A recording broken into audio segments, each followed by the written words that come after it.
you've got a performance coming up soon that we're going to talk about in just a second. But Bluelace's theater company has a mission statement that is luscious. Tell us what it is. So we create highly interactive and multisensory theatrical productions for people living with autism spectrum disorder and other developmental differences. You want to describe what that means? Yeah, so there are a couple aspects of that mission statement that may be a little confusing. The first being highly interactive and multisensory. Basically, what that means is that any of our performances are very different from your typical theater performance where you sit in an audience and you watch a play happen in front of you in the dark.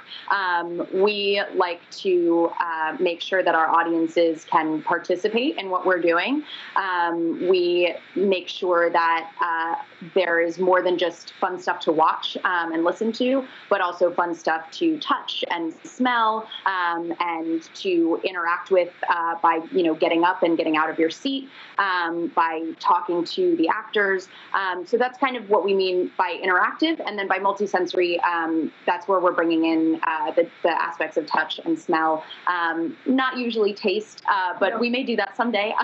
But definitely we like to focus on, some really nice auditory stuff. We've got a really wonderful composer working on this show.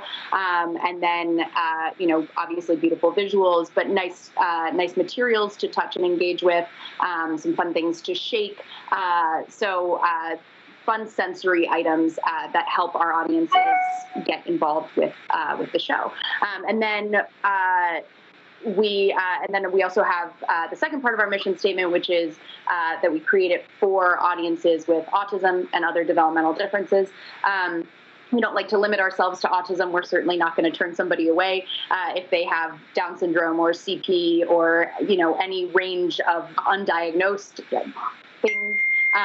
We like to kind of include everybody, but we do sort of use autism as our jumping off point in thinking about those sensory needs.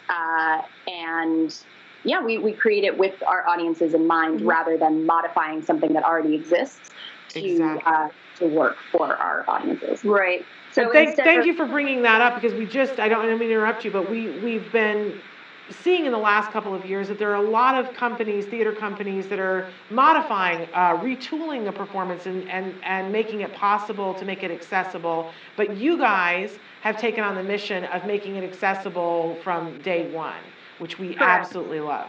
So Melanie, you were starting to say? No, I was about to talk on that point.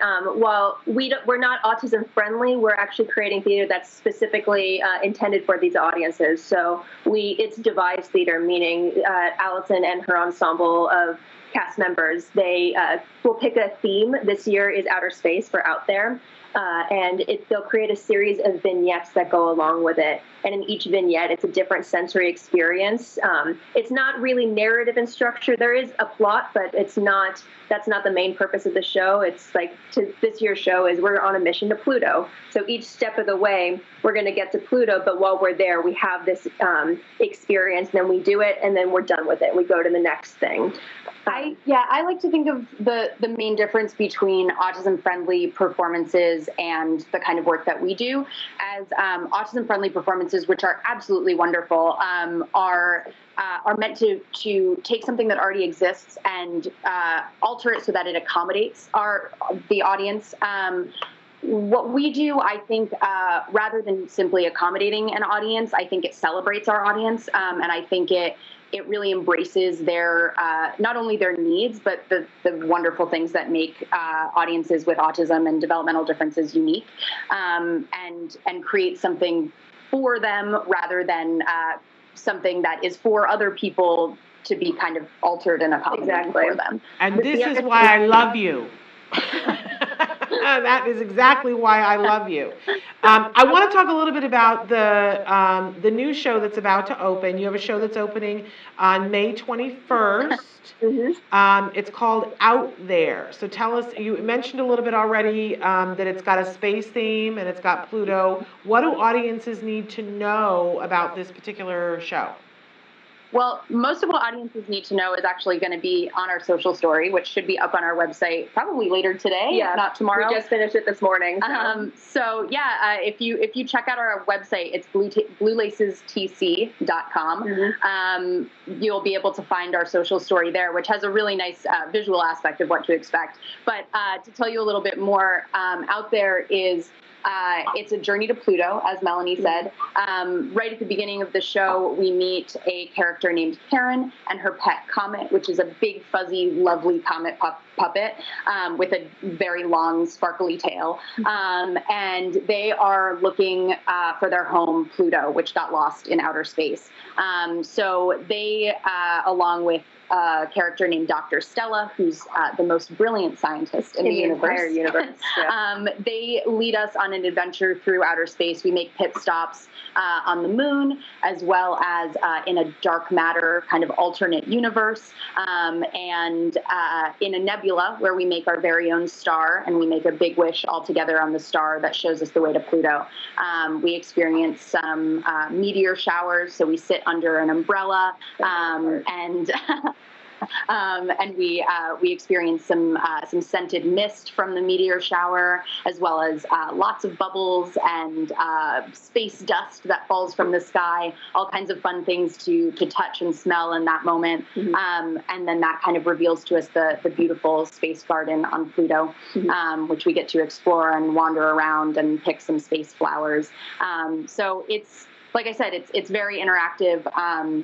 Just a lovely journey to Pluto, where we meet some new friends along the way, and a lot of fun. You mentioned that it's not the typical come in and sit in a dark theater and experience that, but there's an extra added element to it that people should understand, that they're going to get an adventure guide. Yes. Yeah. I've been waiting to talk about our adventure guides. So in addition to our cast of characters like Karen or Dr. Stella, we have our space explorers who are adventure guides, and they're paired one-on-one with each audience member. And we get information about our audience members ahead of time. We know what their likes are, their dislikes, their triggers, their sensitivities, etc. And their adventure guide will know all of that. So we can actually tailor the show specifically to their needs and to help them experience the show in the best way possible.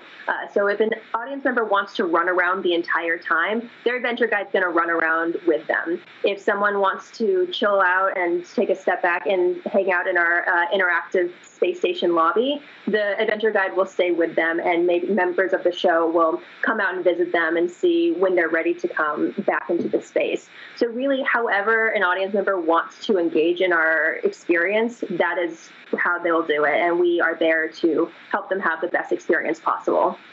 I just love this, you guys. I have to say, I think you're brilliant. I think this is perfect. Where can people get tickets, and talk a little bit about the pay what you can? Sure. So our model is, we didn't think it was right to make something so artistically accessible if it's not economically accessible. So it costs roughly it's four times more expensive to raise a child with developmental differences than a neurotypical child. So we didn't want to create this amazing program and be like, sorry, you can't afford it, you can't come. So it's a pay what you can system. If that means nothing, great. If you want to make a donation to us, you're more than welcome, but anyone is free to experience our production for free. Tickets, you can go to our website, www.bluelacestc.com, or you can email us at ticketing@bluelacestc.com for more information, and someone from our team will get in touch with you, and you can fill out the form to reserve your spot. And we should note that they're very small audiences, so people should reserve. The performance dates, May 21st and 28th, those are Saturdays. May 22nd and 29th, those are Sundays. And this is happening in New York City at Spire Hall. Am I saying that right? Yeah, it's on the Lower East Side, through a settlement house called University Settlement.